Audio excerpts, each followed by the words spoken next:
24 years ago, April 1995, I was attending the COP1 conference in Berlin as a member of the Japanese delegate supporting Minister of the Environment of Japan. And at that time, Mrs. Merkel was Minister for the Environment, and she chaired the COP1 and adopted Berlin mandate. So 4 years have passed, and I got older. Okay. My name is Kazuo Matsushita, Professor Emeritus Kyoto University, and Senior Fellow of the Institute for Global Environmental Strategies. Currently, I am acting as the lead co-chair, T20 Summit Task Force 3 on Climate and Environment.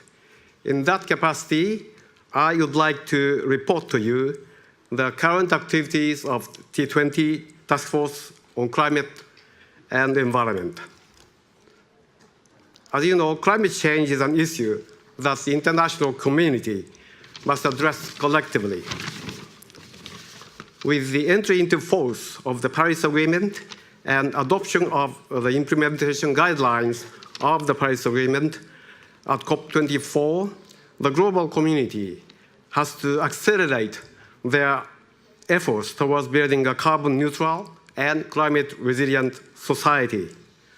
Recent climate-related disasters around the world indicated that the impact of climate change does not wait for delays in our action any longer.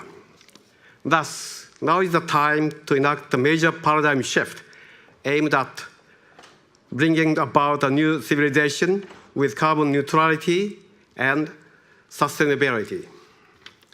G20 member countries have the special responsibility to take the lead in making transition to a climate resilient and environmentally sustainable future through transforming their economic and social activities fundamentally.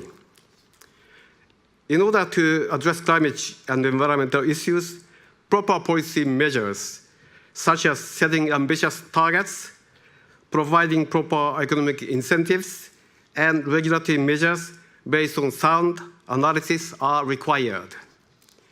At the same time, investment in sustainability energy sources, clean energy technologies, and infrastructure brings opportunities for innovation, sustainable and inclusive growth, and job creation.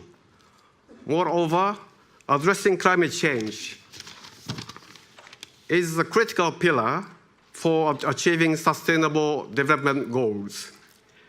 Therefore, proper environmental policies can serve to create innovations across all perspectives, including those concerning socio-economic systems, lifestyles, and technologies. Such innovations include incremental improvements of existing goods and services, as well as those that are outside the reach of conventional technologies and systems. For this to be realized, it is necessary to present a vision of what a sustainable society might look like for society as a whole, then share it among all stakeholders, including citizens and businesses. This will lead to a shared understanding that it is not only relevant to research and development for purposes of promoting future technology innovations, but also to facilitate greater financial investment from business.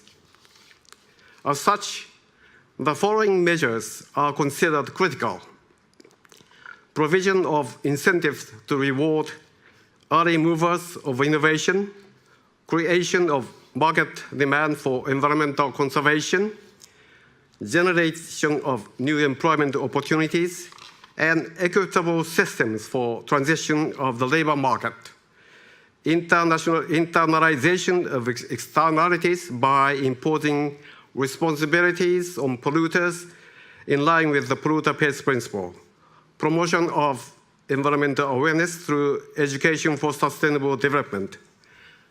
Taken together, These measures will contribute to building mechanisms to support more sustainable societies. Now let me explain the current policy briefs, frameworks, and possible policy proposals under T20. Government of Japan has adopted a concept of regional circular and ecological sphere in its 1918 Basic Environment Plan as a key to realize paradigm shift towards a sustainable society fully compatible with the Paris Agreement and SDGs. This concept of circular and ecological sphere emphasizes sustainable and optimum utilization of regional resources to form a self-reliant and decentralized society. This concept is relevant not only for Japan, but also other G20 members for implementing the Paris Agreement and SDGs. Task Force 3 is developing such recommendations underpinned by the following key ingredients of our regional circular and ecological sphere. First, constructing inclusive, prosperous, and sustainable future. Second, transitioning to a decarbonized and climate-resilient society. Third, improving resource efficiency and circular economy at multiple levels.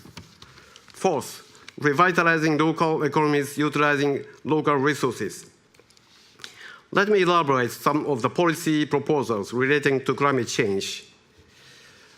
As for a decarbonized and climate-resilient society, several proposals, including assistance to developing countries in providing climate risk information and capacity building, wider application of and strengthening of carbon pricing, as well as decarbonization of consumer lifestyle will be proposed. As for a policy brief for wider application and strengthening of carbon pricing, according to a study conducted by IGES and other researchers on the proposal of green tax reform for Japan, carbon pricing can send explicit price signal that rewards and encourage decisions and behaviors leading to low carbon and carbon neutral society without causing negative impacts on economic growth. Our proposal will be G20 countries should utilize carefully designed carbon pricing for facilitating and promoting the transition to low carbon or carbon neutral society without causing economic shocks and negative social impacts. Also, climate change impacts disproportionately to poor segment of the world, and substantial mitigation actions are needed to avoid irreversible catastrophic change in ecosystems that underpin very human survival.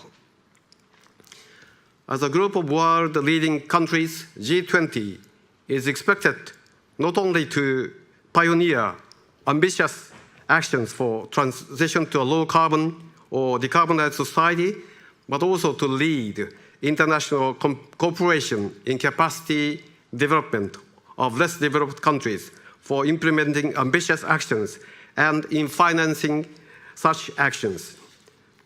Also, the world needs to see some US $20 trillion in capital expenditure on low-carbon energy supply and energy efficiency to meet the Paris Agreement targets.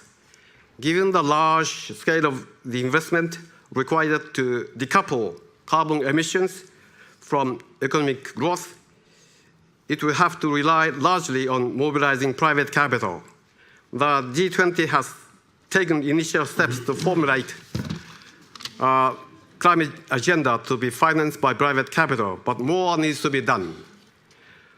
As for revitalizing those economies utilizing local resources, measures to promote community-based renewable energy development, platform for multi-stakeholder dialogue for a multi-layered circulation of resources, as well as new wealth measurement will be proposed. These are some of the proposals we are preparing for now in the Task Force 3 on climate and environment. Task Force 3 would like to make constructive contributions to the G20 process to accelerate transition to a carbon neutral and sustainable future through open and inclusive process. I thank you very much for your kind attention.